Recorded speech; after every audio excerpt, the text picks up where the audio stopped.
কৃষকদের উৎসাহ দিতে কাস্তে হাতে নিজেই খেতে নেমে পড়লেন পাকা ধান কাটতে। ধান কাটলেন স্বরাষ্ট্র উপদেষ্টা অবসরপ্রাপ্ত lieutenant general Jahangir Alam Chowdhury. Media ধারণ করল সেই। স্বরাষ্ট্র উপদেষ্টা হিসেবে বেশি পরিচিত হলেও জাহাঙ্গীর আলম চৌধুরীর হাতে রয়েছে কৃষি মন্ত্রণালয়ও। সেটা কম বেশি সবার জানা থাকলেও ধান কাটার মধ্য দিয়ে কৃষি উপদেষ্টা হিসেবে 10 এপ্রিল বিকালের ঘটনা। সুনামগঞ্জ সদর উপজেলার লক্ষণশ্রী ইউনিয়ন দেখার হাওর নামে সেখানে একটি হাওর রয়েছে। গাড়িবহর নিয়ে সেই হাওর পাড়ে প্রবেশ করতে দেখা যায় কৃষি উপদেষ্টা জাহাঙ্গীর আলমকে। সেখানে স্থানীয় প্রশাসনের কর্মকর্তারা তাকে স্বাগত জানান।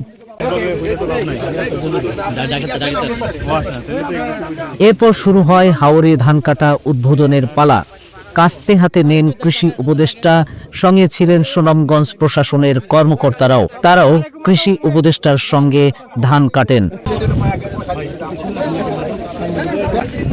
সুনামগঞ্জ প্রতিনিধি মনোয়ার চৌধুরীর পাঠানো তথ্য ও ভিডিও নিয়ে প্রতিবেদন।